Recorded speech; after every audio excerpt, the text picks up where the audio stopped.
الحمد لله وكفى وسلام على عباده الذين اصطفى اما بعد. نماز میں خشوع اور خضوع حاصل کرنے کی منزل ہے. ابھی ہم طہارت اور وضو کی حد تک پہنچے کے بعد ہوتا ہے اذان کا سننا اور مسجد کی طرف جانا. آج اذان سے متعلق چند باتیں آپ کی خدمت میں پیش کی جائیں گی. اذان کا مطلب ہوتا ہے کسی کو کسی کام کی طرف بلانا، کسی کو پکارنا. تو گویا اللہ رب العزت کا ایک بندہ لوگوں کو اللہ کے گھر کی طرف بلا رہا ہوتا ہے. شروع میں صحابہ کرام کہہ دیا کرتے تھے اور نماز کی طرف اور اچھے عمل کی طرف، لیکن پھر 6 صحابہ نے یکے بعد دیگرے خواب دیکھا کہ جیسے کوئی فرشتہ اذان دے رہا ہے. پھر انہوں نے نبی علیہ السلام کی خدمت میں آ کر عرض کیا کہ اللہ کے نبی، ہم نے خواب میں ایسا دیکھا. آپ نے فرمایا کہ تم اسے بلال کو سکھا دو. عمر رضی اللہ عنہ بھی ان میں شامل تھے. چنانچہ حضرت بلال رضی اللہ تعالیٰ عنہ کو وہ سکھا دیے گئے کلمات اور انہوں نے وہ پڑھنے شروع کر دیے. یوں اذان کی ابتدا شروع ہو گئی. بارگاہ نبوت میں 4 حضرات نے مؤذن ہونے کا رتبہ پایا. ایک بلال رضی اللہ تعالیٰ عنہ، ان کے بارے میں تو بہت ساری باتیں معروف ہیں. دوسرے تھے ابو محذورہ رضی اللہ تعالیٰ عنہ. لڑکپن کی عمر ہے. ایک جگہ چھوٹے بچوں کے ساتھ بلال جانوں کی اذان کی نقلیں اتار کر ان کو ہنسا رہے ہیں، ہنسی مذاق میں مصروف ہیں. نبی علیہ السلام قریب سے گزرے. آپ نے بلایا. چھوٹے بچے تو ڈر کے مارے بھاگ گئے، یہ کھڑے رہے. تو نبی علیہ السلام نے قریب آ کر ان کو سر کے بال سون سے پکڑ لیا. فرمایا کہ ابو محذورہ، تو جو کہہ رہا تھا تو کہہ. پہلے تو تھوڑا سا تحمل کیا، لیکن جب دیکھا کہ بال پکڑے ہوئے ہیں اور کہہ رہے ہیں تو کچھ روب نبوت کا ایسا تھا کہ اذان کے الفاظ کہنے شروع کر دی. جب مکمل اذان کہہ لی تو نبی علیہ السلام نے وہ بال چھوڑے. فرمایا جاؤ. عرض کرنے لگے، اے اللہ کے نبی، اب میں کہاں جاؤں گا؟ جہاں آپ جائیں گے وہاں ابو محذورہ جائے گا. یہاں سے علماء نے ایک مسئلہ نکالا کہ اگر کوئی کافر اپنے ارادے سے اذان دے دے تو اس کے مسلمان ہونے کا حکم دیا جائے گا. کوئی بھی کافر اگر وہ اپنی خوشی کے ساتھ، دل کی چاہت کے ساتھ اذان پڑھ دیتا ہے تو اذان کے پڑھ دینے سے اس کافر کے مسلمان ہونے کا حکم دے دیا جائے گا. علماء اسی طرح احادیث کی، قرآن کی باتوں میں سے باتیں نکالتے ہیں. کسی کو تفقہ کہتے ہیں. امام شافعی رحمۃ اللہ علیہ کے بارے میں آتا ہے، مینا کے اندر تھے. ایک ادھیڑ عمر آدمی نے ان کو دیکھا، یہ جوان العمر تھے. اس نے کہا، میں تجھے اللہ کا واسطہ دیتا ہوں تو میری دعوت قبول کر لی. انہوں نے بے تکلف قبول کر لی اور اس نے بھی بے تکلف جو کچھ اپنے پاس تھا وہی دسترخوان بچھا کے نا خشک روٹی اور کھجور اور جو تھا رکھ دیا. امام شافعی رحمۃ اللہ نے کھانے شروع کر دی. پہلے تو تھوڑی دیر دیکھتا رہا. پھر کہتا ہے کہ مجھے لگتا ہے کہ تو قریش میں سے ہے. ان کا ہاں قریش میں سے ہوں، مگر آپ کو پتہ کیسے چلا؟ وہ کہنے لگا کہ یہ لوگ دعوت دینے میں بھی بے تکلف ہوتے ہیں اور دعوت قبول کرنے میں بھی بے تکلف ہوتے ہیں. تو تمہاری بے تکلفی سے مجھے پتہ چلا کہ تم قریش میں سے ہو. انہوں نے پوچھا، آپ آئے کدھر سے ہیں؟ کہنے لگے مدینہ سے. تو انہوں نے امام مالک رحمۃ اللہ کا نام سنا ہوا تھا، تو ان سے امام مالک رحمۃ اللہ علیہ کی باتیں پوچھنی شروع کر دی. اس نے بتانی شروع کر دی. اس بندے کو محسوس ہوا کہ یہ نوجوان امام مالک رحمۃ اللہ علیہ سے ملاقات کا شوق رکھتا ہے. وہ کہنے لگا، ہم نے کل جانا ہے اور یہ پورا اونٹ ہمارے پاس خالی ہے. اگر تم جانا چاہتے ہو تو ہم یہ اونٹ سواری کے لیے پیش کر دیں گے، تم بھی قافلے کے ساتھ مدینہ پہنچ جاؤ گے. اب امام شافعی رحمۃ اللہ سے پہلے سے تیار تھے. فرمانے لگے، میں نے اس دعوت کو بھی قبول کر لیا.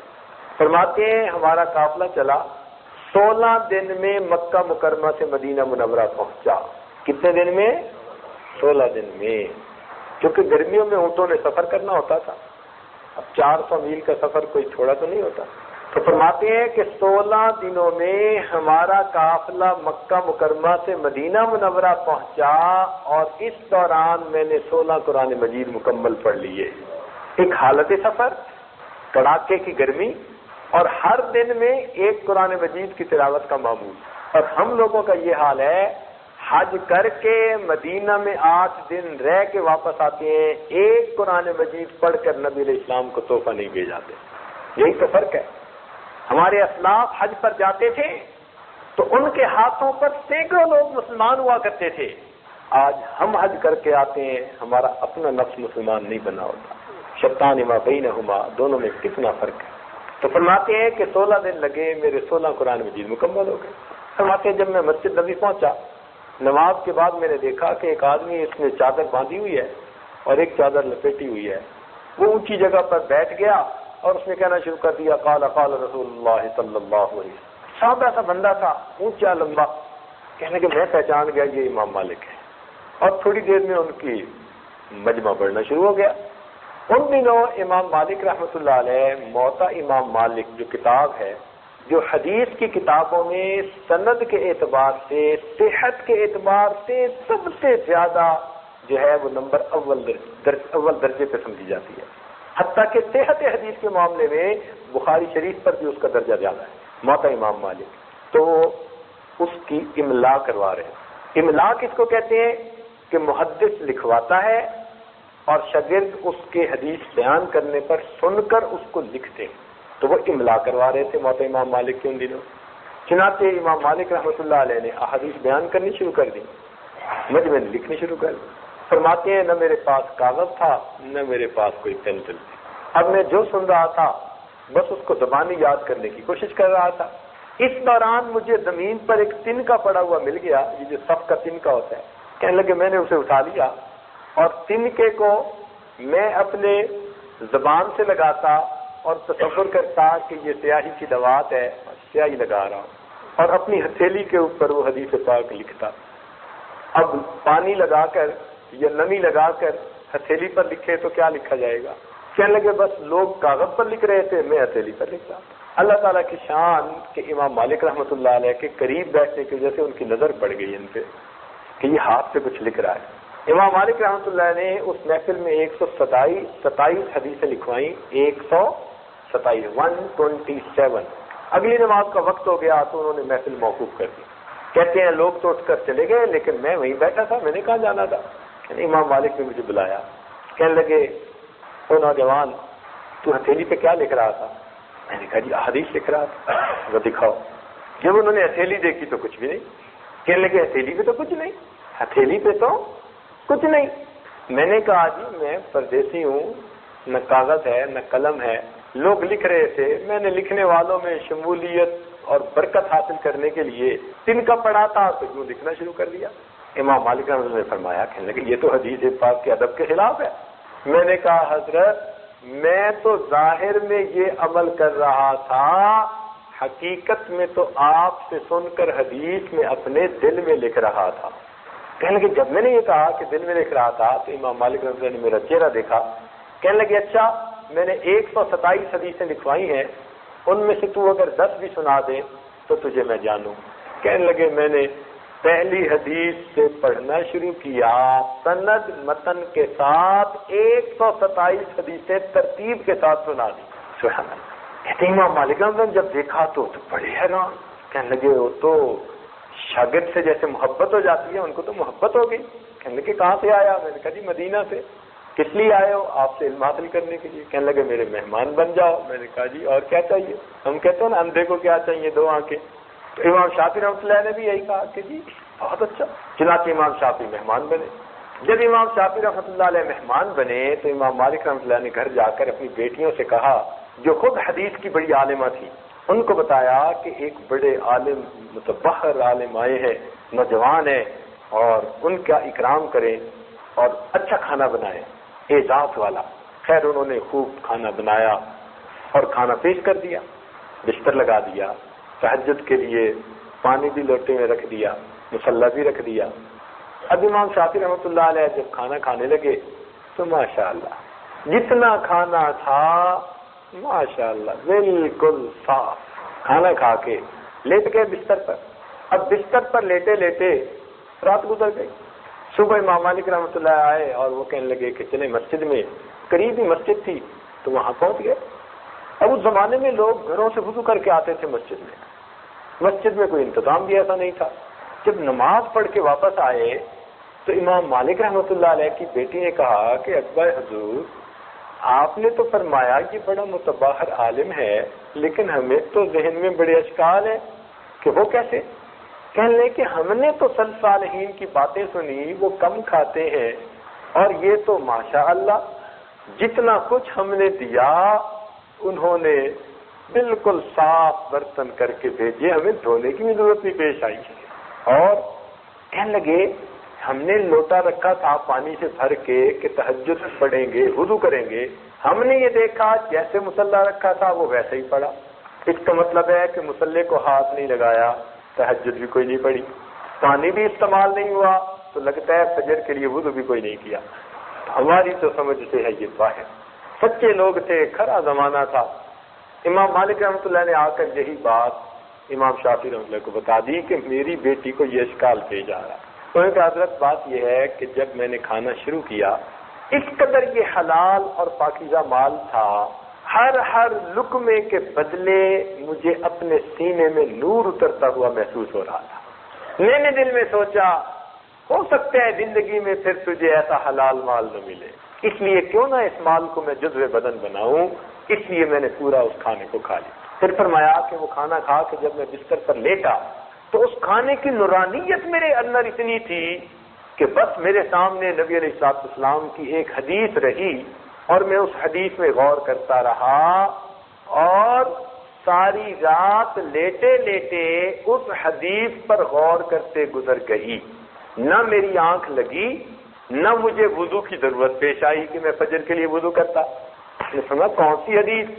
فرمانے لگے کہ حدیث یہ ہے کہ ایک مرتبہ ایک چھوٹا بچہ تھا، انس نانو کا بھائی، اس نے پرندہ پالا ہوا تھا اور وہ مر گیا۔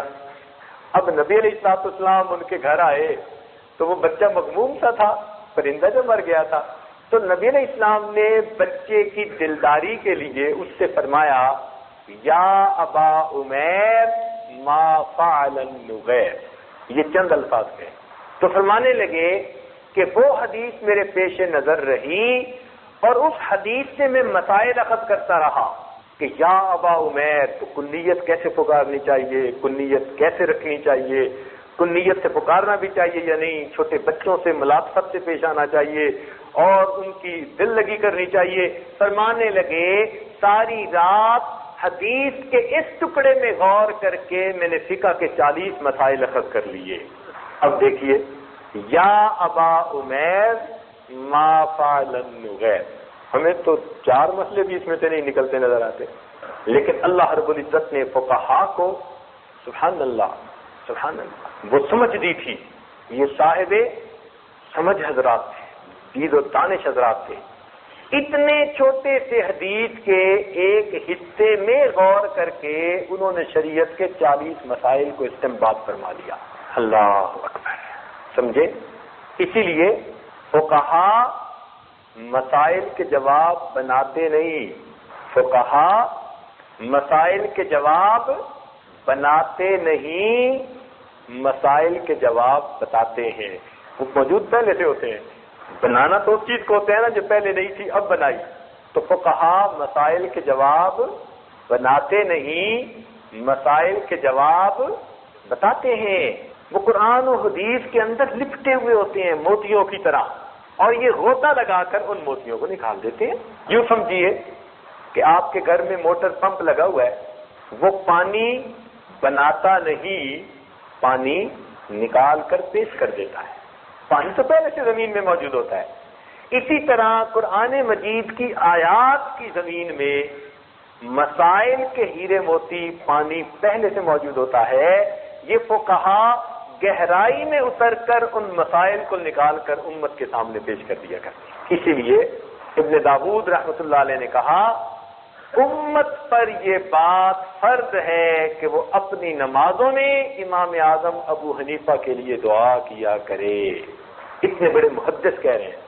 ابو داؤد رحمۃ اللہ علیہ کے بیٹے وہ فرمایا کرتے تھے، عبداللہ ابن ابی داؤد فرماتے تھے کہ امت کے اوپر یہ فرض ہے، لازم ہے کہ وہ اپنی نمازوں میں امام اعظم ابو حنیفہ کے لیے دعائیں کیا کرے، انہوں نے اپنی زندگی میں اصول فقہ کو طے کر کے اور 6 لاکھ مسائل کو اکٹھا کر کے امت کے لیے عمل کا راستہ آسان کر. تو بات چلی تھی کہ علماء حضرات تھوڑے سے الفاظ میں سے نقطے اخذ کرتے ہیں، مسائل نکال لیا کرتے ہیں. تو ابو محذورہ رحمت رضی اللہ عنہ کا یہ واقعہ ہم سب کے سامنے، لیکن علماء نے یہاں سے مسئلہ نکالا کہ چونکہ انہوں نے اذان دی تھی اور ان کی اذان پر ان کے ایمان کو نبی علیہ السلام نے تسلیم فرما لیا تھا، اس لیے اگر کوئی آدمی کافر ہو اپنی خوشی سے اذان دے دے تو پھر اس کے مسلمان ہونے کا فتویٰ دیا جائے گا. یہ بات سمجھ گئے؟ ابو محذورہ کی محبت رسول کا یہ عالم تھا کہ ان کے جن بالوں کو نبی علیہ السلام نے پکڑا تھا نا، یہ ان بالوں کو کٹوایا نہیں کرتے تھے، چنانچہ ان کے وہ بال کافی لمبے ہو گئے تھے. باقی بالوں کو کٹواتے تھے لیکن ان بالوں کو نہیں. فرماتے تھے میرے ان بالوں کو میرے محبوب نے تھاما تھا، یہ یادگار ہے، میں پوری زندگی ان بالوں کو اپنے ساتھ رکھوں. سبحان اللہ، اس شاخ سے یہ تو 4 حضرات مؤذن بنے، بلال بن رباح رضی اللہ تعالیٰ عنہ، ابو محذورہ رضی اللہ تعالیٰ عنہ، سعد بن قرظ رضی اللہ تعالیٰ عنہ اور عمر ابن ام مکتوم رضی اللہ تعالیٰ. اذان کے ذریعے اللہ رب العزت کی عظمت بیان کی جاتی ہے، بلندی بیان کی جاتی ہے.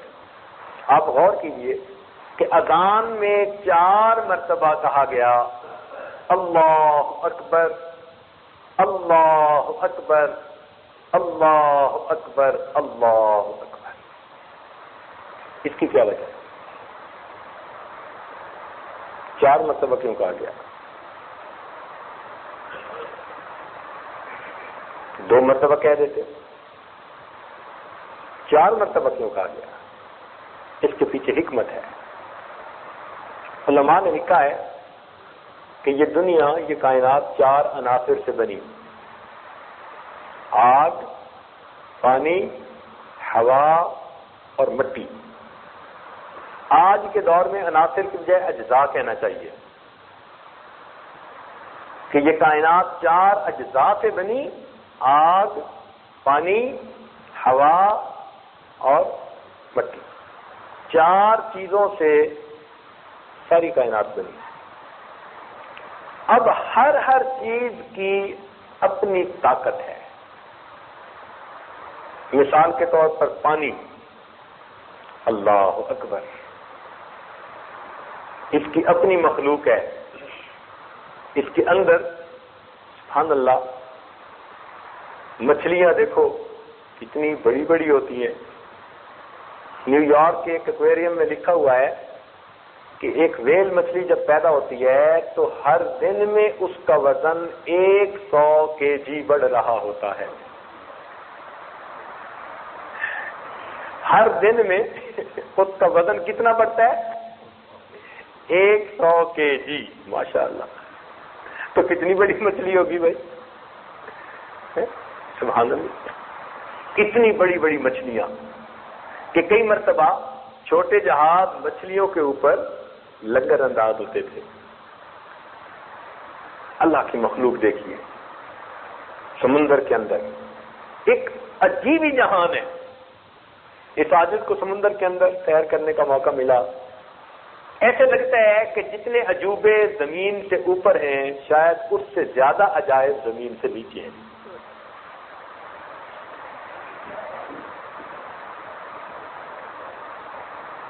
اللہ تعالیٰ کی عجیب شان.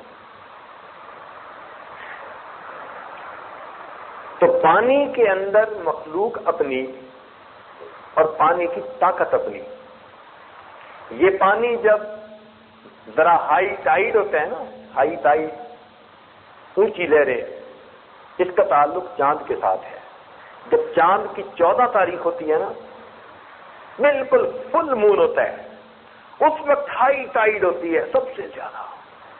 اس وقت تو پھر بڑے بڑے جہاز بھی رک جاتے ہیں، انتظار میں ہوتے ہیں کہ ذرا یہ بکھرا ہوا سمندر تھوڑا سنبھل جائے.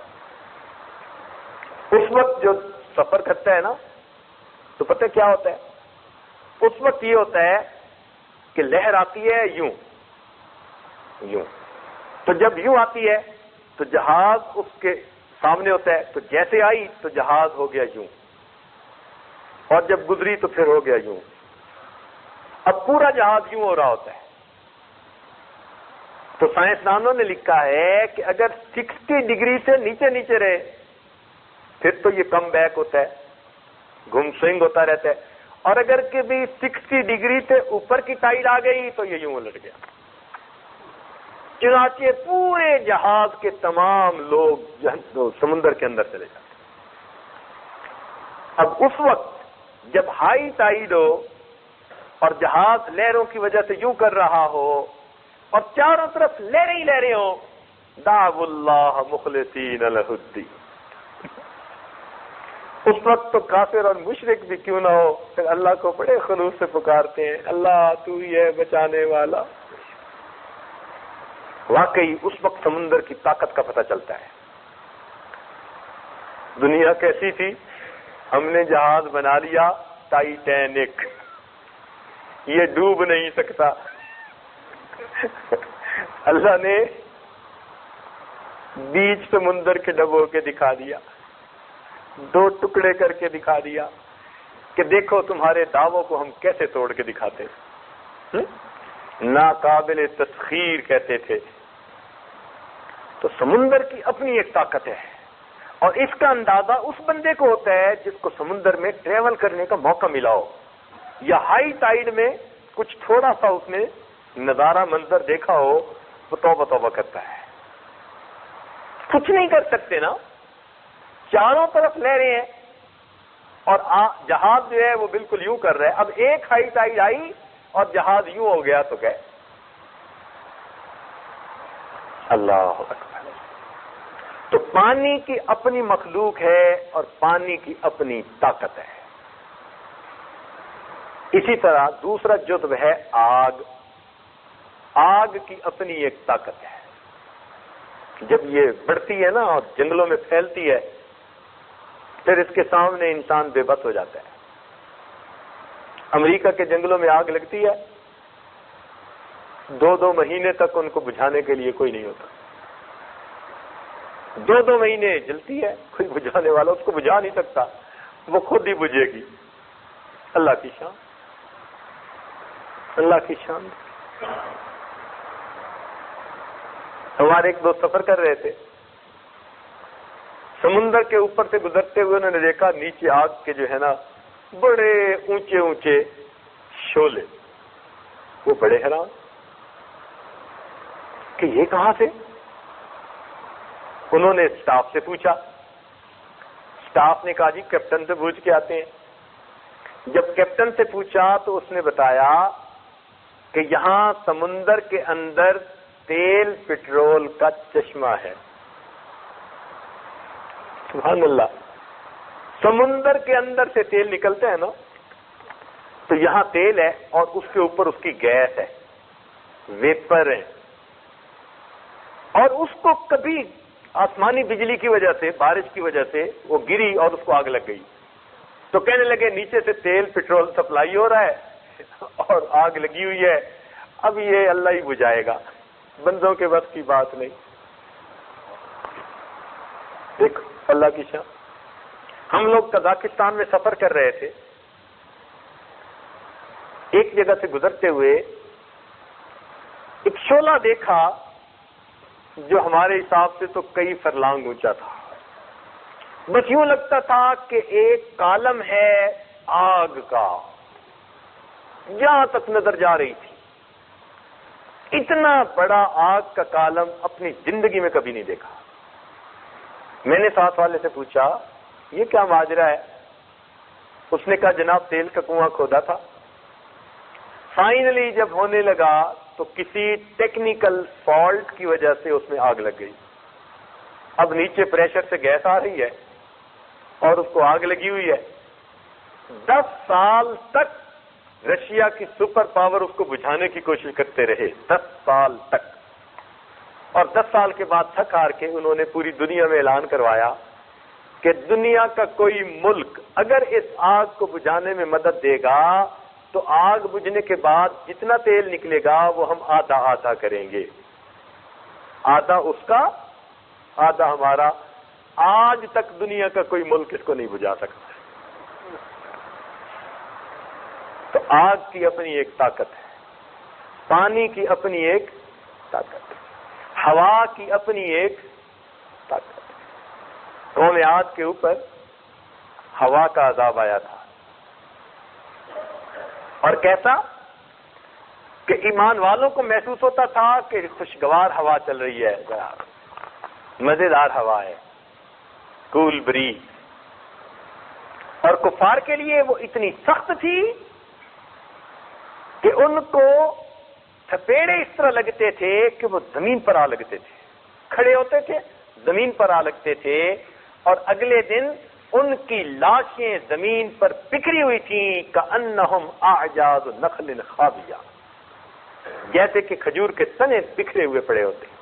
پوری قوم کو ہوا نے تھپیڑے مار مار کے ان کی لاشوں کو زمین پر لٹا دیا، حالانکہ اتنے طاقت والے تھے کہ ان کے قد جو تھے تفاسیر میں لکھے ہیں کہ 60 ہاتھ تک لمبے ہوتے تھے، 60 ہاتھ لمبے، اور 30 فٹ تک ان کی چھاتی چوڑی ہوتی تھی۔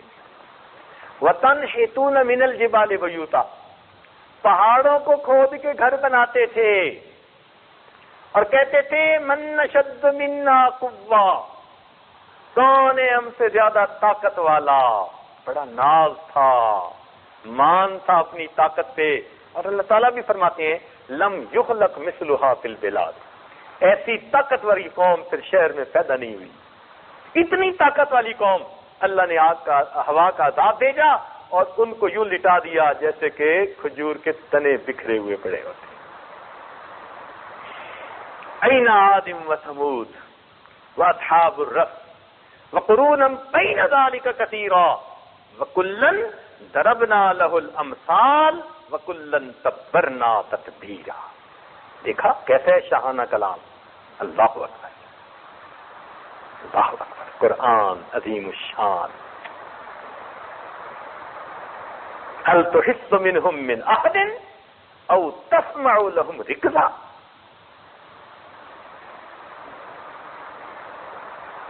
اللہ رب العزت نے ان پر ہوا کا عذاب بھیجا۔ اب بھی دنیا کی سب سے بڑی سائنسی پاور جو ہے اس میں ہوا کے عذاب آتے ہیں، ان کا نام انہوں نے ٹورنیڈو رکھا ہوا ہے۔ اور وہ ٹورنیڈو کیا کرتے ہیں؟ ٹورنیڈو یہ کرتے ہیں شکاگو علاقے میں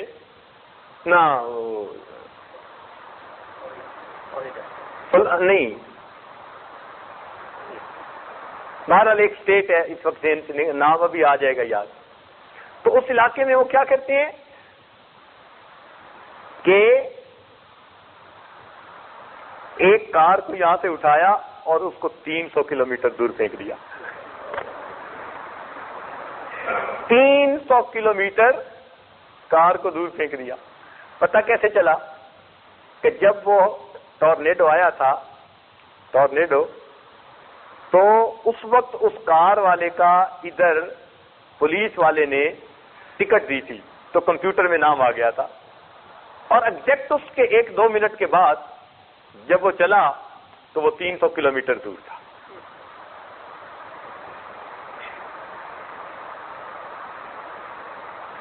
یہ ٹورنیڈو کیا ہوتا ہے؟ ہوا کئی سو میل دائرے کے اندر گھوم رہی ہوتی ہے اور اتنی سخت ہوتی ہے کہ مکانوں کی چھتوں کو اڑا کے لے جاتی ہے۔ ہم نے ایک مرتبہ ٹورنیڈو کے بعد وہاں جا کر منظر دیکھا، ایکس آتا ہے اس ریاست کے نام میں، ایکس آتا ہے، ٹیکسس، جزاک اللہ، ٹیکسس۔ تو ہم نے ایک مرتبہ ٹورنیڈو آنے کے بعد جا کر دیکھا تو ایک گھر کی ڈائننگ ٹیبل جس پر 15-16 بندے بیٹھ کے کھانا کھا سکتے تھے، وہ درخت کی شاخ کے اوپر لٹکی ہوئی تھی۔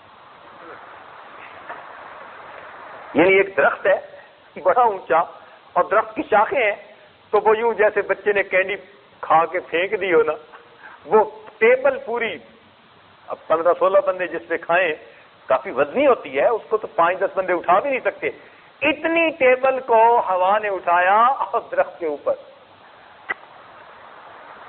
اللہ. جب یہ یاجد اس ریاست میں دورے پہ جانے لگا تو مجھے دوستوں نے پہلے ٹریننگ دی وہاں جانے کی. کہنے لگے حضرت اگر کبھی وہاں ٹارنیڈو آ جائے تو کار میں سے نکل کے زمین پہ لیٹ جانا.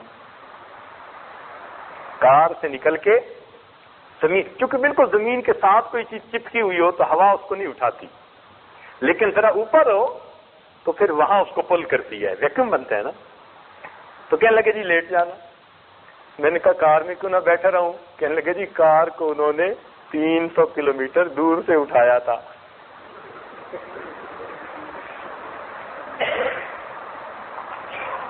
تو ہوا کی طاقت کا وہاں پتہ چلتا ہے کہ جب پورے کے پورے شہر کے مکانات کی چھتیں اڑ چکی ہوتی ہیں، ایک ٹارنیڈو کے اندر کئی کئی بلین ڈالر کا نقصان ہوتا ہے. تو پانی کی اپنی مخلوق اور پانی کی اپنی طاقت ہے. آگ کی اپنی مخلوق جن آگ سے بنے. خلقتنی من نار، شیطان نے بھی کہا تھا مجھے تو آپ نے آگ سے بنایا. تو آگ کی اپنی مخلوق ہے اور آگ کی اپنی ایک طاقت ہے. ہوا کے اندر اپنی مخلوق ہے جو ہوا میں اڑتی ہے اور ہوا کی اپنی ایک طاقت ہے. اسی طرح زمین کی اپنی مخلوق ہے اور زمین کی اپنی طاقت ہے. زمین کی طاقت کا اندازہ شاید ہمیں ابھی نہیں ہے، ابھی نہیں ہے. میں نے آج بھی نہیں کل شاید بیان میں بتایا کہ 16ویں صدی میں عیسوی میں چین کے صوبہ شنسی کے اندر ایک زلزلہ آیا تھا جس میں ایک دن میں 8 لاکھ آدمی فوت ہو گئے تھے. زلزلہ آیا اور زلزلے کے بعد 8 لاکھ آدمی مر چکے تھے. زمین ہلی، 8 لاکھ بندے گئے.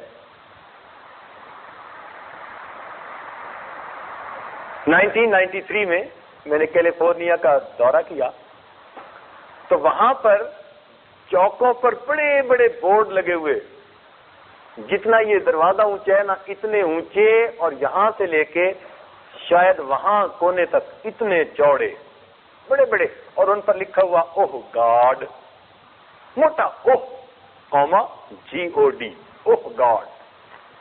اب ایک جگہ دیکھا، دوسری جگہ دیکھا، تیسری جگہ دیکھا. تو میں نے ساتھ والے سے پوچھا، وہ قدرتاً انجینئر تھے جو میزبان تھے.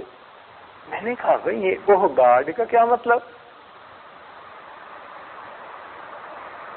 وہ کہنے لگا جناب چند دن پہلے یہاں پر ایک زلزلہ آیا ہے، اور زلزلہ ایسا کہ اس کا جو ایپی سینٹر تھا، یعنی زلزلہ ہوتا ہے نا تو اس کا ایک سینٹر ہوتا ہے، اس کو ایپی سینٹر کہتے ہیں. وہ ایپی سینٹر مسجد سے کوئی 20-25 فٹ کے فاصلے پہ تھا. مسجد سے کتنا؟ 25 فٹ کے فاصلے پہ تھا. اور ایپی سینٹر زمین میں 9 کلومیٹر گہرا تھا. سرفیس سے کتنا؟ 9 کلومیٹر گہرا تھا. اور وہ زلزلہ آیا اور بس کوئی 2 منٹ کی بات تھی، لوگ سوئے ہوئے تھے. لوگوں کو پتہ اس وقت چلا جب سب زمین سے اٹھ رہے تھے. آنکھ ان کی تب کھلی جب بیڈ سے زمین پر آئے اور زمین سے اٹھے. ہر مرد ہر عورت زمین سے اٹھا، تب پتہ چلا یہ تو زلزلہ آ رہا ہے. کہنے لگے اس زلزلے کے اندر وہ جو 2 منٹ تھے اللہ کی پناہ. اب مزے کی بات یہ کہ اس زلزلے میں عام مکانات نہیں گرے، وہ بلڈنگز گری جو سرکار نے بنائی تھی اور جن کو اس نے ناقابل تسخیر ڈیزائن کے ساتھ بنایا ہوتا ہے. مثال کے طور پر ہائی وے کے بڑے بڑے پل، ان کا اتنا انہوں نے سیفٹی فیکٹر رکھا ہوتا ہے کہ وہ کہتے ہیں کہ اب یہ ساری عمر کے لیے بن گئے. ہاسپٹل کی بلڈنگ، وہ کہتے ہیں کہ اگر کسی برے وقت میں ہسپتال کی بلڈنگ کو نقصان ہو جائے تو پھر افیکٹڈ لوگوں کو کون دیکھ بھال کرے گا؟ تو ہر بلڈنگ گر سکتی ہے، ہاسپٹل کی بلڈنگ نہیں گر سکتی. اسی طرح وہ برج نہیں گر سکتے. اسی طرح پولیس اسٹیشن ایسے ڈیزائن کے بناتے تھے، سیفٹی فیکٹر 10، کہ سوال ہی نہیں پیدا ہوتا کہ یہ بلڈنگ تو کچھ ہو ہی نہیں سکتا، یہ بلڈنگ پہلے گری. اس عاجز نے اپنی آنکھوں سے دیکھا.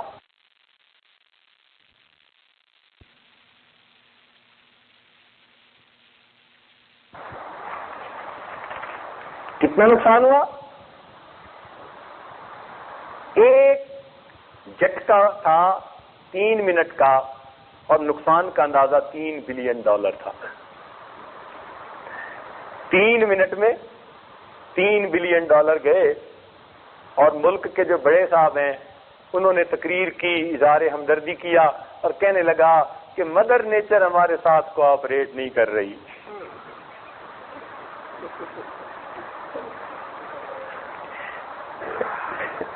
دیکھا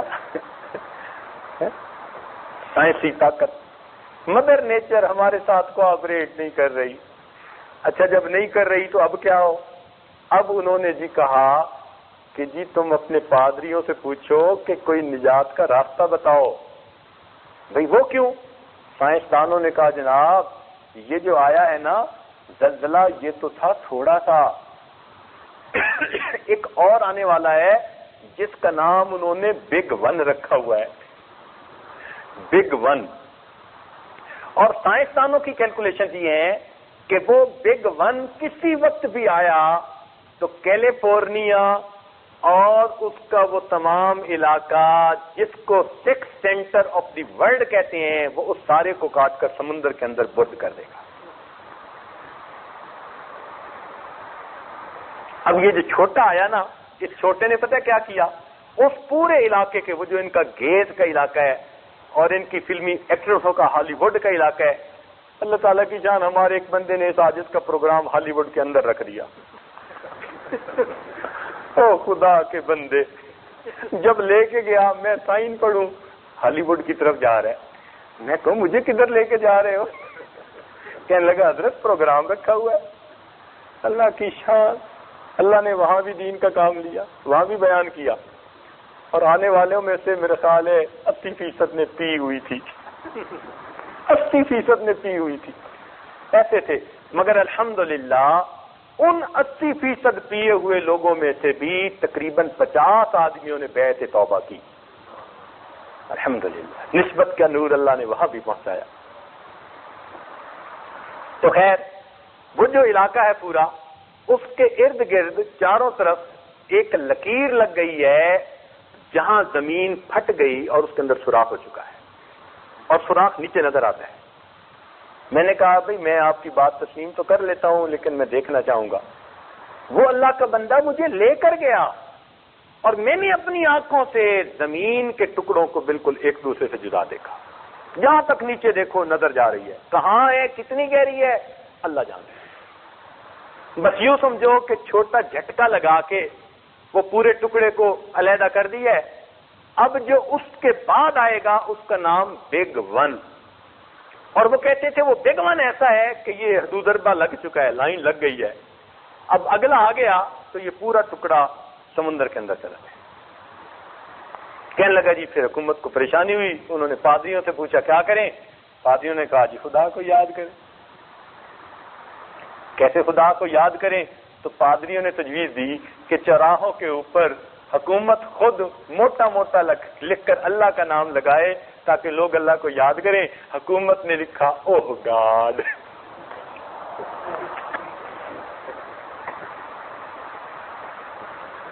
سبحان اللہ، سبحان اللہ کی عظمت بڑی ہے، واقعی اللہ بڑا ہے. دنیا ڈرتی ہے سائنس کی پاور سے. ایسا ہی ہے نا، ساری دنیا ڈرتی ہے سائنس کی، اور سائنس کی پاور والے ڈرتے ہیں جراثیموں سے. واہ بھائی واہ. پانی کی اپنی مخلوق اور اپنی طاقت، ہوا کی اپنی مخلوق اپنی طاقت، آگ کی اپنی مخلوق اپنی طاقت، زمین کی اپنی مخلوق اور اپنی طاقت. جب اس کا اظہار ہوتا ہے تب بندے کو احساس ہوتا ہے کہ اس کی طاقت کتنی ہے. کیونکہ یہ 4 اجزاء تھے جن سے کائنات بنائی.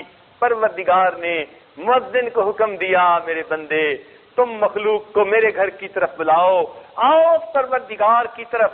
اللہ اکبر، جس کی عظمت پانی اور اسی مخلوق سے بھی زیادہ بڑی ہے. اللہ اکبر، جس کی عظمت ہوا اور اس کی مخلوق سے بھی زیادہ بڑی ہے. اللہ اکبر، جس کی عظمت زمین اور اس کی مخلوق سے بھی زیادہ بڑی ہے. اللہ اکبر، جس کی طاقت اللہ جو ہے آگ اور اس کی مخلوق سے بھی زیادہ بڑی ہے. جو تمام طاقتوں سے بڑی طاقت والا پروردگار ہے. بندو تمہیں اس کے گھر کی طرف آنے کی دعوت دی جا رہی ہے. اس لیے جب اذان کا اللہ اکبر کہا جاتا ہے نا تو فوراً احساس جائے اس طرف کہ ہمیں کس پروردگار کی طرف سے بلایا جا رہا ہے. اس لیے حضرت عبداللہ ابن عباس نے مؤذن کی اللہ اکبر سنتے تھے، ان کی آنکھوں میں آنسو آ جاتے تھے. جیسے آتے ہیں نا عثمان غنی اللہ عنہ قبر کو دیکھتے تھے تو آنسوں سے آنسو آ جاتے تھے. عبداللہ ابن عباس امام المفسرین، ان کے حالات زندگی میں اذان کی اللہ اکبر سنتے تھے اور ان کی آنکھوں میں آنسو آ جاتے تھے. کسی نے پوچھا کہ حضرت آپ اللہ اکبر سنتے ہی کیوں روتے ہیں بے اختیار؟ فرمان لگے مجھے اپنے پروردگار کی عظمت کا خیال آ جاتا ہے، اس کی ہیبت میرے سامنے آ جاتی ہے، میں اس کی عظمت اور ہیبت کے استحضار سے روتا ہوں. اچھا ایک بات بتائیے، آپ اگر کسی بندے کو پیغام بھیج کے بلائیں کہ ہمارے گھر آئیں اور وہ نہ آئے تو آپ کو غصہ آئے گا کہ نہیں آئے گا؟ آئے گا. کیوں جی؟ اب اللہ اکبر کے ذریعے اللہ تعالیٰ جو اپنے بندوں کو اپنے گھر کی طرف بلوائیں اور کوئی گھر کی طرف نہ جائے تو اللہ تعالیٰ کو بھی جلال آئے گا کہ نہیں آئے گا؟ دیکھیں، شیطان نے ایک سجدے کا انکار کیا، اللہ نے اپنے دربار سے ہمیشہ کے لیے دھکا دے دیا. بے نمازی آدمی روزانہ کے 40 سجدوں کا انکار کر رہا ہوتا ہے. ہر دن کے کتنے سجدے ہیں؟ فرض اور واجب گنے تو کتنی رکعتیں بنی؟ 2 فجر کی، 4 ظہر کی 6، 4 عصر کی 10 اور 3 عشاء کی 13، نہ 4 عشاء کی 14 اور 3 وتر کی، نہ ہاں مغرب کی اور 3 وتر تو 17 اور 3 20، تو 20 رکعتیں بن گئی نا. 2 فجر، 4 ظہر 6، 4 عصر 10، پھر 3 مغرب 13، پھر 4 عشاء 17 اور 3 وتر، اور ہر رکعت کے کتنے سجدے؟ تو بے نمازی آدمی کتنے سجدوں کا انکار کر رہا ہوتا ہے؟ تو جس نے ایک سجدے کا انکار کیا اس کا اللہ نے یہ حشر کر دیا. جو 40 سجدوں کا انکار کر رہا ہے پھر اللہ کا کیا معاملہ ہوگا؟ یہ تو پروردگار کی رحمت ہے کہ اس نے محبوب کی دعاؤں کے صدقے پھر بھی ہم پر رحمتیں کی ہوئی ہیں. ورنہ تو حدیث پاک نے کہہ دیا کہ بے نمازی آدمی کا حشر فرعون اور حامان کے ساتھ قیامت کے دن کر دیں گے. اس لیے جب اذان کی آواز کو سنیں فوراً متوجہ ہو جائیں کہ ہمارے پروردگار کی طرف سے ہمیں بلاوا آ رہا ہے. نبی علیہ السلام نے ارشاد فرمایا کہ آدمی جب اذان کی آواز سنے تو جیسے مؤذن کہہ رہا ہے ویسا ہی کہتا رہے، سوائے اس کے کہ جب وہ کہ حی علی الصلاۃ اور حی علی الفلاح تو یہ ساتھ یہ بھی پڑھ لے لا حول ولا قوت الا باللہ، تاکہ شیطان بھاگ جائے اور بندے کے لیے نماز کی طرف جانا آسان ہو جائے. اس اذان کا جواب دینے پر بھی اس کو اجر ملے گا. اذان کے بارے میں 2-4 باتیں اور ذہن میں رکھیے کہ اگر کوئی آدمی خواب میں دیکھے کہ میں بے وقت اذان دے رہا ہوں اگر کوئی آدمی خواب میں دیکھے کہ میں بے وقت اذان دے رہا ہوں تو ابن سیری رحمۃ اللہ نے اس کی تعبیر لکھی ہے کہ اس آدمی کو ذلت ملے گی، بے وقت جو اذان دے رہا ہے۔ تو جو آدمی خواب میں دیکھے کہ میں بے وقت اذان دے رہا ہوں، نماز کا وقت نہیں ہے، ویسے ہی اذان دے رہا ہوں، تو اس کا مطلب کیا کہ اس آدمی کو ذلت ملے۔ ابن سیری رحمۃ اللہ کے پاس ایک آدمی آیا، حضرت میں نے خواب میں دیکھا ہے اذان دے رہا ہوں، فرمایا عزت ملے گی۔ دوسرا آیا، حضرت خواب دیکھے اذان دے رہا ہوں، فرمایا تجھے ذلت ملے گی، اور ایسا ہی ہوا۔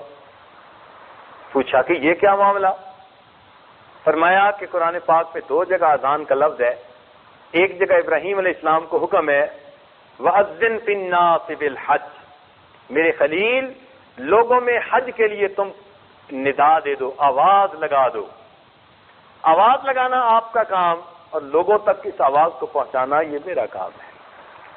چنانچہ پہلے بندے میں نیکی نظر آتی تھی، میں نے اس آیت سے اس کی تعبیر لی کہ اس کو ابراہیم علیہ السلام کی طرح عزت ملے گی، اور دوسرے میں فسق کے آثار نظر آتے تھے۔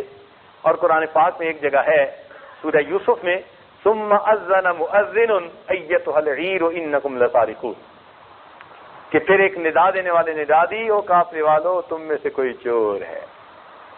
اور واقعی وہ سوال ملک کا مسئلہ جو تھا ہیلا، امام محمد رحمۃ اللہ علیہ نے اس لیے تو کتاب الحیل لکھی، اللہ کی شان۔ تو اس سے انہوں نے یہ تعبیر لی کہ اس آدمی کو ذلت ملے گی۔ تو اگر کوئی آدمی دیکھے کہ بے وقت اذان دے رہا ہے تو تعبیر کیا ہوگی کہ اس آدمی کو ذلت ملے گی۔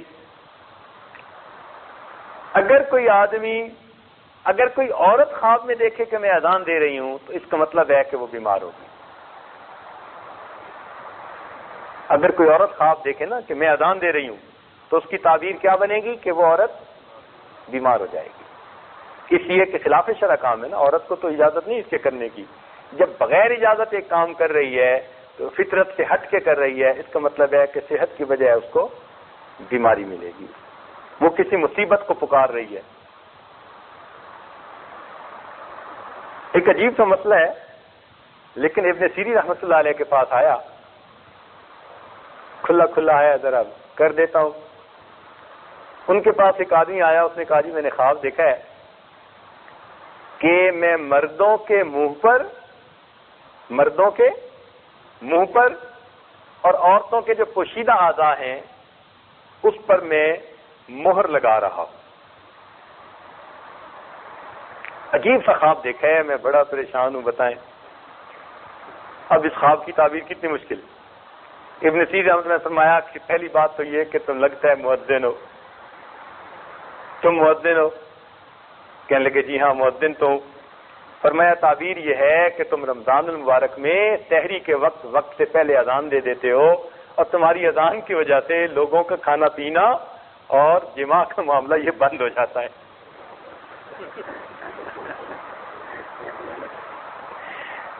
اللہ کی شان، سبحان اللہ۔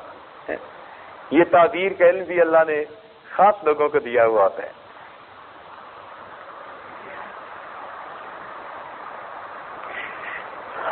اذان کا ہمیں احترام کرنا چاہیے،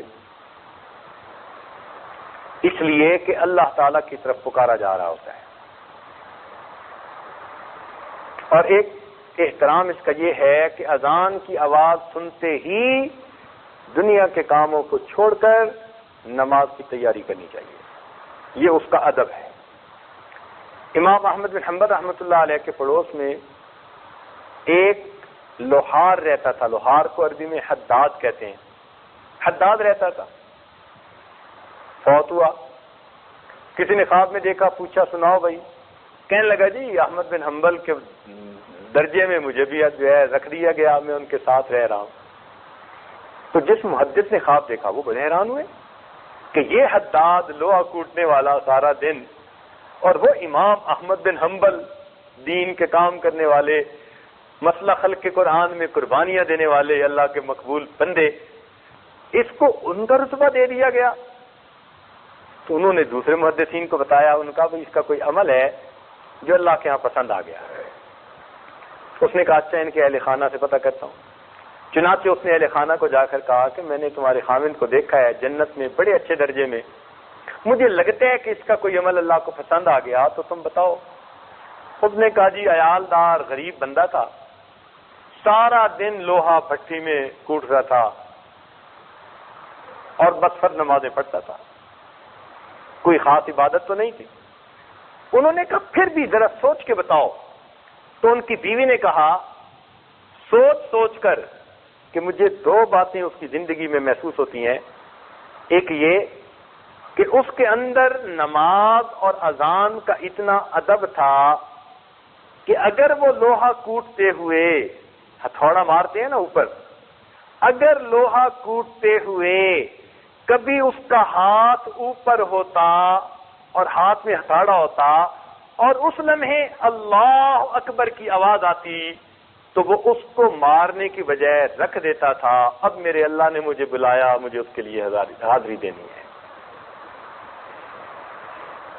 یعنی کوٹ رہا ہوتا ہے نا ایک بندہ، مار رہا ہوتا ہے، تو مارنے کے لیے اگر اس نے اوپر اٹھایا ہوا ہوتا اور اللہ اکبر کی آواز آتی تو وہ اس ہتھوڑے کو وہیں رکھ دیتا تھا، مارتا نہیں تھا۔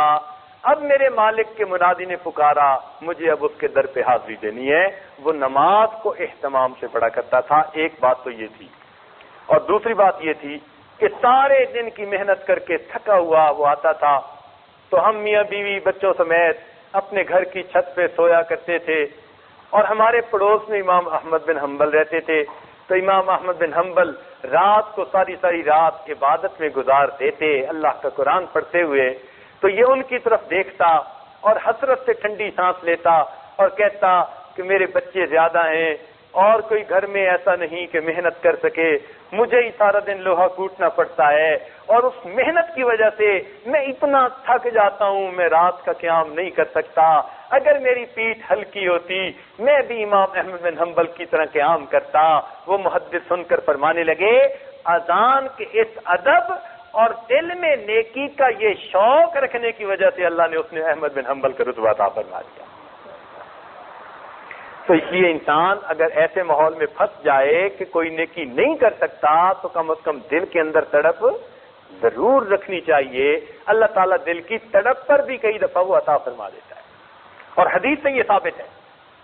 چنانچہ بنی اسرائیل میں ایک قحط پڑا اور لوگ بھوکوں مرنے لگے، ایک آدمی شہر سے باہر نکلنے لگا تو اس نے ریت کا بڑا ٹیلا دیکھا پہاڑ کی طرح، تو اس کے دل میں بات آئی اگر میرے پاس اتنا آٹا ہوتا نا تو میں شہر کے سارے لوگوں میں تقسیم کر دیتا۔ حدیث پاک میں آتا ہے اللہ تعالیٰ نے فرشتے کو اسی وقت حکم دیا جاؤ اور میرے بندے کے نام اعمال میں اتنا آٹا صدقہ کرنے کا اجر لکھ دو۔ تو دل میں نیکی کا شوق اور نیکی کی تمنا رکھنے سے کئی مرتبہ اللہ تعالیٰ نیکی کرنے والوں میں شمار فرما لیا کرتے ہیں۔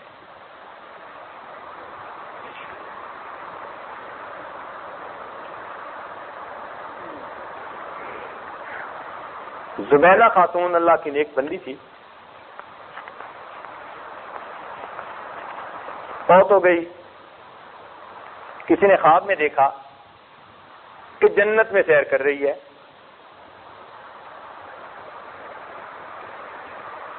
اس نے پوچھا کہ زبیدہ تیرے نیک عمل تو بہت زیادہ تھے، تجھے جنت کے رتبے مل گئے؟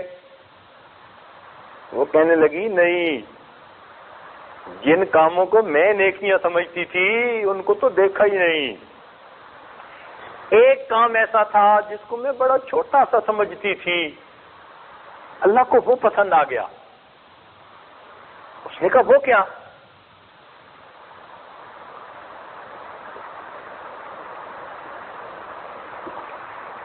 کہنے لگی کہ میری عادت تھی جب بھی مسجد سے اذان کی آواز آتی تو اللہ اکبر کی آواز سنتے ہی میں اپنا دوپٹہ ادب کی وجہ سے اپنے سر پہ ٹھیک کر لیتی تھی۔ عورتیں گھر میں ہوتی ہیں نا، کبھی آدھے سر پہ دوپٹہ یا کبھی اترا ہوا ہے، گھر میں ہے، محرم مرد ہیں، پھرتی ہیں کئی دفعہ کام میں۔ تو کہنے لگی کہ جیسے ہی اللہ اکبر کی آواز آتی تو میں اذان کے ادب کی وجہ سے فوراً دوپٹہ اپنے سر پہ کر لیتی تھی. اذان کے اس ادب کی وجہ سے اللہ نے میری مغفرت فرما دی. سبحان اللہ. ادب بڑی نعمت ہے. با ادب با نصیب، بے ادب بے نصیب.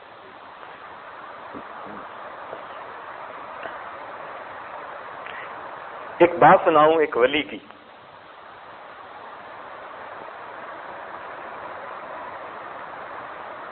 حضرت مولانا احمد علی لاہوری رحمت اللہ علیہ.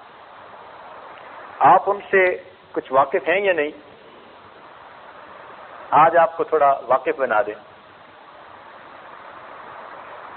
سکھ گھرانے سے تھے، اسلام قبول کیا.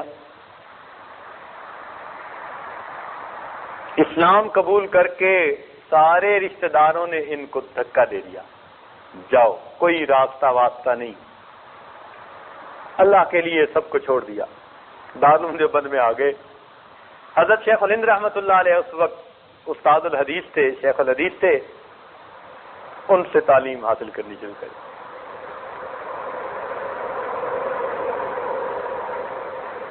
اب پیچھے کوئی سپورٹ کرنے والا ہے ہی نہیں، بس مدرسے میں رہتے ہیں، جو مدرسے میں کھانا ملتا ہے بس اسی پہ گزارا ہے. یہ واقعہ حضرت مولانا احمد علی لاہوری رحمۃ اللہ علیہ نے میرے شیخ کو سنایا، اور میرے شیخ نے یہ واقعہ اس عاجز کو سنایا. اب یہ عاجز آپ کو نقل کر رہا ہے ذمہ داری کے ساتھ. حضرت لاہوری نے اپنا واقعہ یوں سنایا، فرمانے لگے کہ میرے سسر بڑے سمجھدار بندے تھے. انہوں نے اس وقت مجھے پہچان لیا جبکہ احمد علی نہیں تھا. آج تو احمد علی ہے. یعنی یہ وہ دور تھا ان کا کہ جب اللہ نے ان کو کمال عطا کیا تھا. اولیاء میں بھی وہ امام الاولیاء کہے جاتے تھے، اور دنیا میں ان کا طوطی بولتا تھا. اس وقت کی بات ہے. ہمارے حضرت ملنے کے لیے گئے، کوئی بات تھی.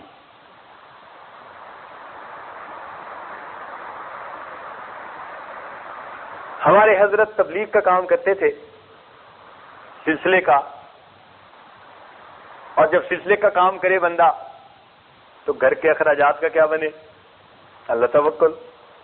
تو گھر میں تنگی رہتی تھی. کئی مرتبہ قرض سے گزارا ہوتا تھا. تو ایک مرتبہ کافی قرض چڑھ گیا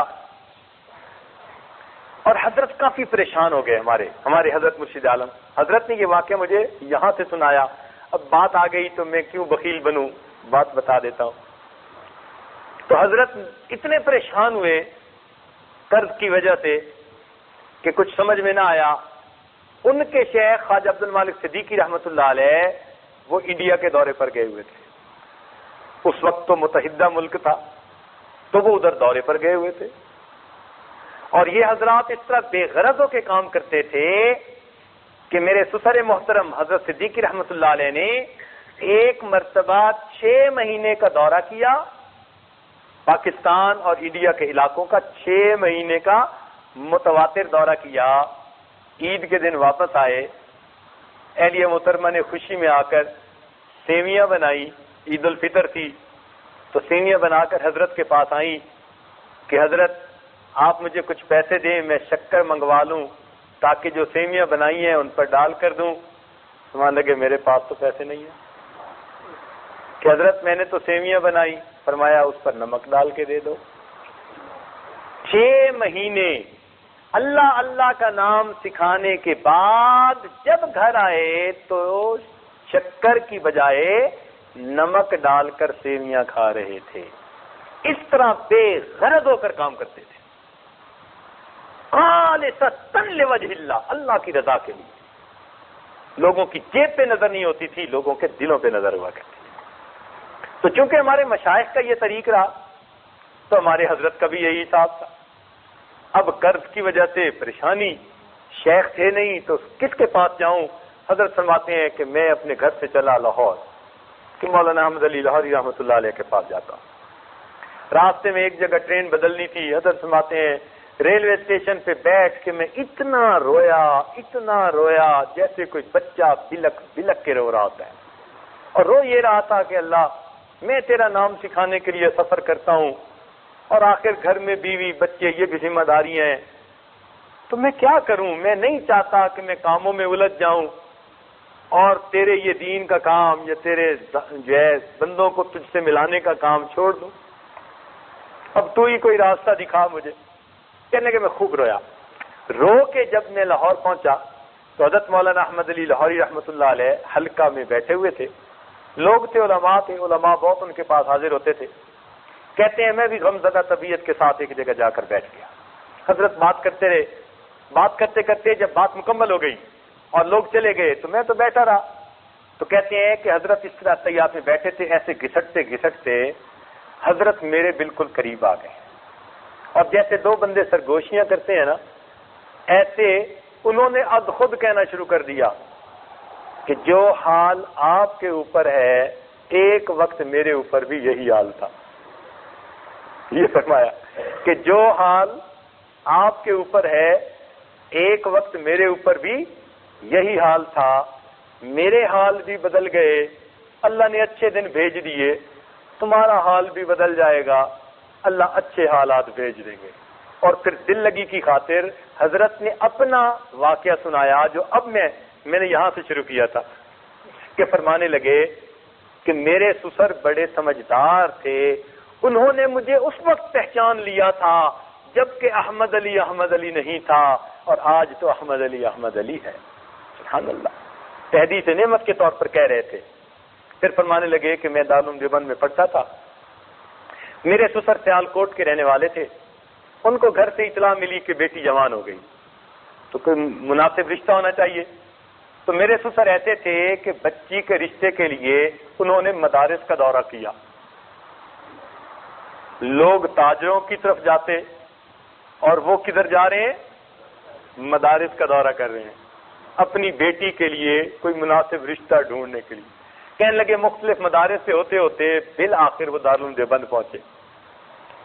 اب حضرت شیخ الہند رحمۃ اللہ سے ملاقات ہوئی، وہ بھی بڑے بھاری عالم تھے، تو شیخ الہند رحمۃ اللہ نے ان کا بڑا اکرام کیا۔ فرماتے ہیں انہوں نے ہماری ساری کلاس کو دیکھا اور مجھ پر آ کر ان کی نظر ٹک گئی۔ کپڑے میرے میلے کچیلے بوسیدہ سے تھے، اور میں پیچھے خاندان سے کٹا ہوا تھا، میرے پاس خرچے کا کچھ ہوتا نہیں تھا، اور مدرسے ہی کا کھانا کھاتا تھا، مدرسے میں ہی رہتا تھا۔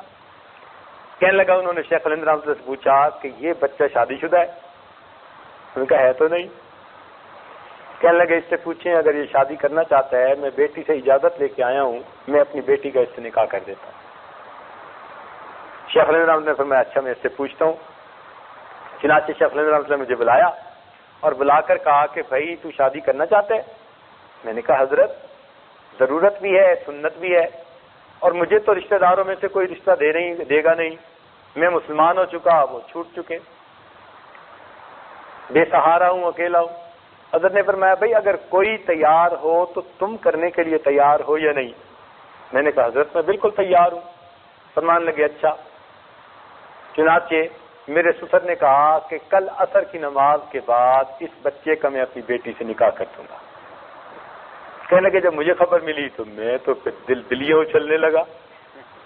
میں نے آ کر اپنے دوستوں کو بتایا کہ بھائی میرا تو کل عصر کے بعد نکاح ہے۔ اب طلباء جناب رات کو تکرار کے بعد کمرے میں اکٹھے ہو گئے، اور ماشاء اللہ اس وقت طلباء کی باتیں میں چھیڑتا نہیں، کم از کم 1 گھنٹہ سنا سکتا ہوں۔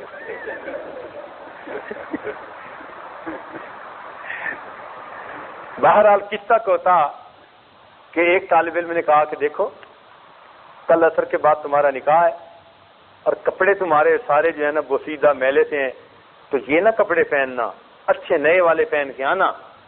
میں نے کہا بھی میرے پاس تو ہے یہ جوڑا۔ اس نے کہا یار تم کسی سے مستعار لے لو، ادھار مانگ لو، کسی سے دھلا ہوا کوئی نیا جوڑا پہن کے بیٹھو۔ میں نے کہا یار میری طبیعت نہیں چاہتی، یعنی عزت نفس گوارا نہیں نہ کرتی کہ بھئی میں مانگ کے پہنوں۔ میں نے کہا بھئی میں نے نہیں مانگنا کسی سے۔ آگے وہ بھی منطقی ہوتے ہیں ماشاء اللہ۔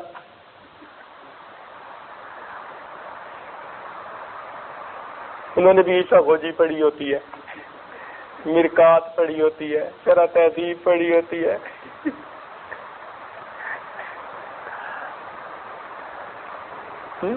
حمداللہ سلم.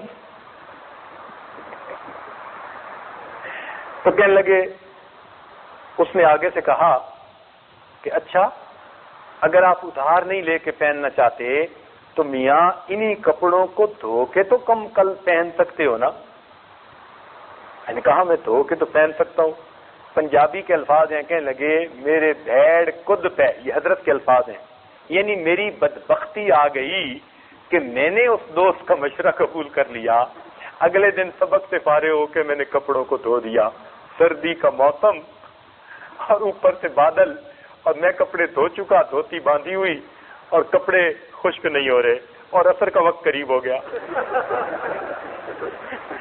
کہنے لگے میں مسجد کے پیچھے جا کر اب اپنے کپڑوں کو لہرا رہا ہوں اور دعائیں مانگ رہا ہوں، اللہ ان کو خشک فرما دے. سبحان اللہ.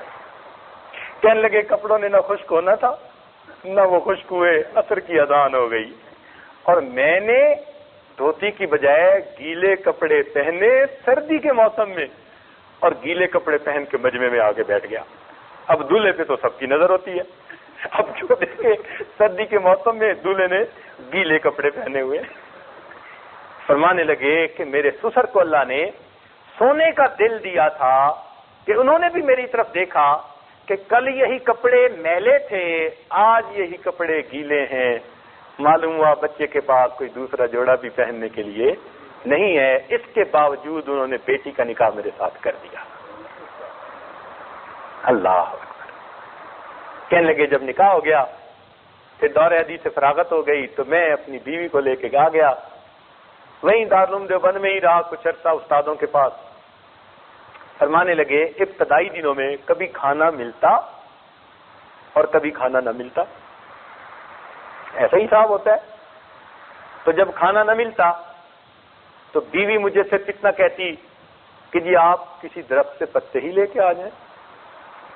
تو میں درخت کے پتے لاتا، میں بھی کھاتا، میری بیوی بھی کھاتی، اور پانی پی کر اللہ کا شکر ادا کر دیتی. ابتدائی دنوں میں شادی کے، یعنی ابھی بیوی دلہن تھی. 1 مہینے کے اندر اندر کی باتیں. کہنے لگے میری بیوی نے میرے ساتھ اتنا تکلیف کا وقت گزارا، لیکن اس نے میری زندگی کو دیکھا، اس نے نیکی تقوی کو دیکھا تو اس کا دل مطمئن تھا کہ میرا خاوند نیک متقی پرہیزگار انسان ہے، میری زندگی اچھی گزرے گی. چنانچہ 1 مہینہ اس طرح کھانے کو روٹی بھی نہیں ملتی. فاقوں کے بعد جب وہ اپنے گھر گئی تو اس کی ماں نے پوچھا بیٹی تو نے اپنے نئے گھر کو کیسے پایا؟ تو میری بیوی اتنی تقیہ نقیہ پاک صاف نیک لڑکی تھی، اپنی ماں کو کہنے لگی اماں میں تو سنتی تھی مر کر جنت جائیں گے اور میں تو جیتی جاگتی جنت میں پہنچ گئی.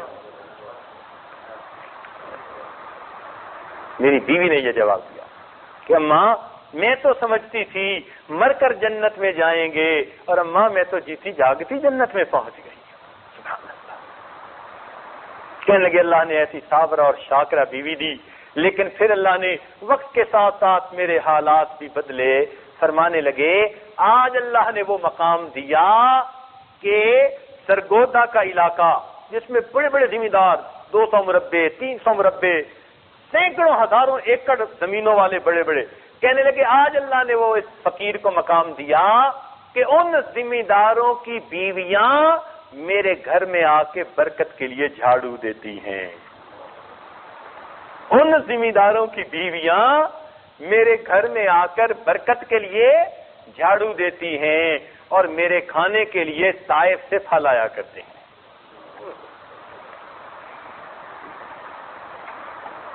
سبحان اللہ. دیکھا یہ اللہ تعالیٰ عزتیں دیتے ہیں کہ جس کا دنیا میں کوئی نہیں تھا، سارے خاندان نے اسے چھوڑ دیا تھا، پھر اللہ تو اس کا اپنا تھا نا.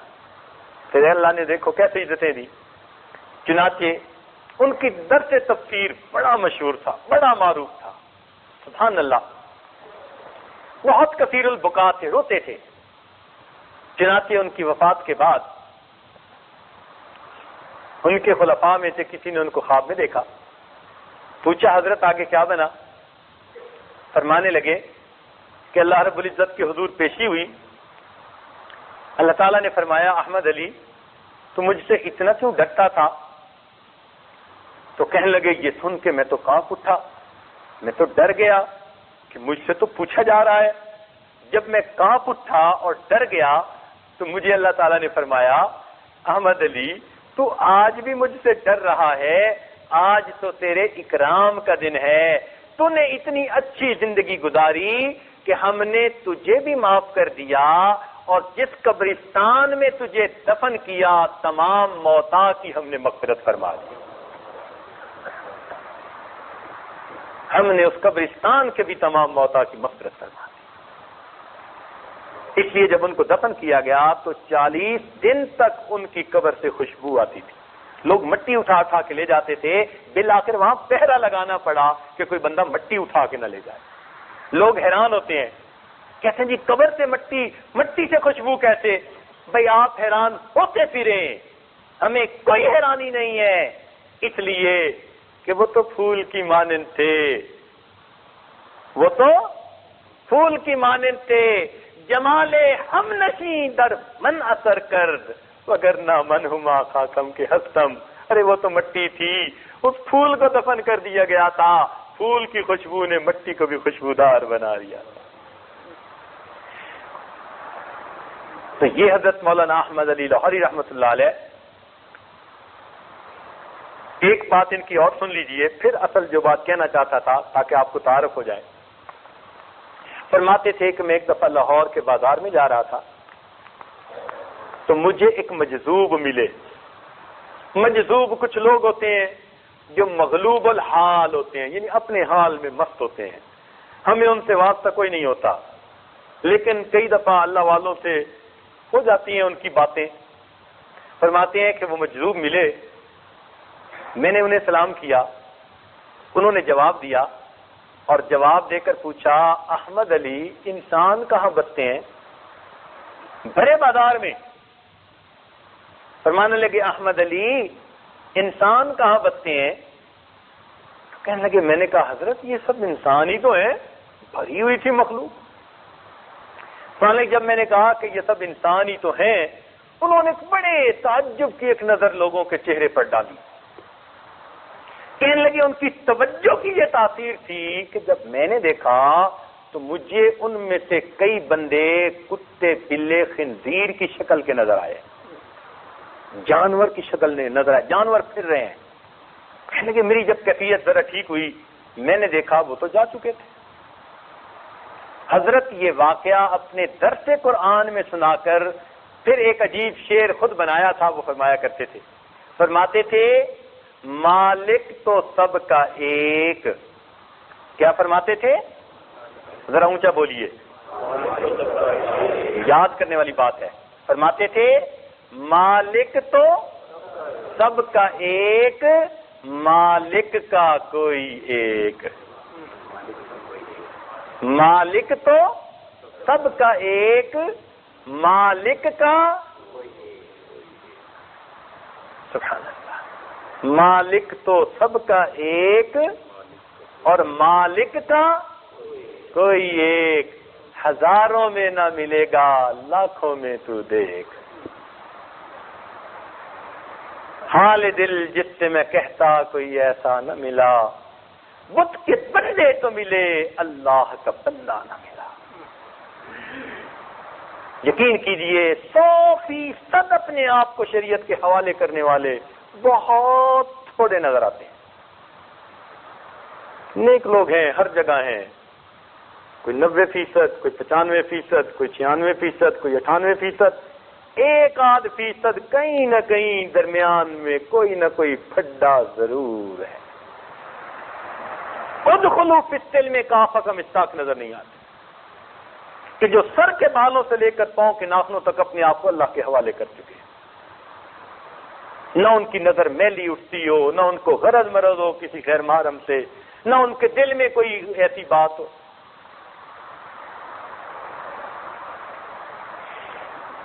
نیک لوگ بھی 98-99% کے اوپر آ کر رکے ہوئے ہیں. شیطان نے کہیں نہ کہیں ان کو اپنے وہ جو فش کرتے ہوئے لگاتے ہیں نا کنڈی، وہ شیطان نے کہیں نہ کہیں کوئی کنڈی پھنسائی ہوئی ہے. میرے دوستو، ہمیں چاہیے کہ وہ جو 2-4 گناہ ہماری زندگی میں باقی ہیں ان سے بھی توبہ کر کے معصیت سے خالی زندگی گزارنا شروع کر دیں. حسرت ہے اس مسافر مضطر کے حال پر جو تھک کے رہ گیا ہو منزل کے سامنے. اتنا قریب پہنچ کر بھی اگر ہم نے 1-2 گناہوں کی وجہ سے اللہ کا قرب حاصل نہ کیا تو پھر ہم جیسا محروم کون ہوگا؟ تو مشائخ خانقاہوں میں یہ کام کرواتے ہیں کہ وہ جو 1-2 گناہ نفس چھوڑنے پہ آمادہ نہیں نہ ہوتا، وہ شکنجے ایسے کستے ہیں کہ وہ کنڈی بھی نکل جاتی ہے.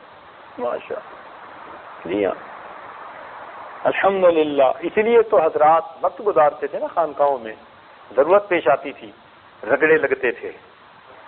جی ہاں. تو حضرت فرماتے تھے مالک تو سب کا ایک، مالک کا کوئی ایک، ہزاروں میں نہ ملے گا لاکھوں میں تو دیکھ. یہ مولانا احمد علی لاہوری رحمۃ اللہ علیہ. اب ان کی بات نقل کر رہا ہوں، اصل ان کی بات سنانا چاہتا تھا، دل میں بات آئی کہ ممکن ہے آپ حضرات کو اتنا زیادہ تعارف نہ ہو تو کچھ باتیں عرض کر دی جائیں تاکہ پتہ چلے کہ ہمارے علماء صلحاء میں اللہ نے ان کو کتنا بڑا مقام دیا تھا. شیخ التفسیر کے نام سے وہ بڑے معروف ہیں. ان کی تفسیر بھی بڑی عجیب ہے، لکھی ہے انہوں نے، لوگوں نے ان کے حالات زندگی پر PhD کی ہے یونیورسٹیوں میں، تو اللہ نے ان کو عجیب شخصیت بنایا تھا. بہرحال ان کی بات ہے کہ وہ فرمایا کرتے تھے کہ جب اذان کی آواز کوئی سنے، جب اذان کی آواز کوئی سنے اور اس اذان کا جواب دے، اگر کسی بات میں مشغول ہے، کسی کام میں، تو وہ اس بات کو بند کر دے، چپ ہو جائے اور اس کا جواب دینا شروع کر دے ادب کی وجہ سے. بات سمجھ رہے ہیں نا؟ ہم گفتگو کر رہے ہیں، اذان ہو گئی، اب وہ گفتگو کو موقوف کر دے اور اذان کے ادب کی وجہ سے اس کا جواب دینا شروع کر دے. تو اگر کوئی آدمی دنیا کی باتیں کر رہا ہے اور اللہ اکبر سنی اور سنتے ہی فوراً اس نے خاموشی اختیار کی اور اذان کا جواب دینا شروع کر دیا، حتیٰ کہ اس کے بعد اس نے مسنون دعا پڑھی، اللہم رب هذه الدعوۃ التامہ، یہ پوری دعا پڑھی، تو فرماتے تھے کہ اس اذان کے ادب کی وجہ سے میرا یہ تجربہ ہے اللہ تعالیٰ اس کو کلمے پہ موت عطا فرماتے ہیں. یہ بات انہوں نے اپنی کتابوں میں لکھی ہے. فرماتے تھے کہ جب کوئی اذان کی اللہ اکبر کی آواز سنے اور جو باتیں بھی کر رہا ہے وہ چپ ہو جائے اذان کے ادب احترام کی وجہ سے، اور جو اذان مؤذن کہہ رہا ہے وہ اس کا جواب دے اور پھر مسنون دعا پڑھے. فرماتے تھے میرا یہ تجربہ ہے اذان کے اس ادب کی وجہ سے اللہ تعالیٰ اس کو کلمے پر موت عطا فرما دیتے ہیں. لہذا میرے دوستو، ہمیں اذان کی آواز سن کر اس کا جواب بھی دینا چاہیے اور اس کا ادب بھی کرنا چاہیے. اور اصل ادب یہ ہے کہ اس وقت دنیا کے کام چھوڑ کر اللہ کے حضور حاضری کی تیاری کرنی چاہیے. اللہ تعالی ہمیں باوضو ہو کر اہتمام کے ساتھ، صدق دل کے ساتھ مساجد میں حاضر ہونے کی توفیق نصیب فرما دے. وآخر دعوانا الحمدللہ.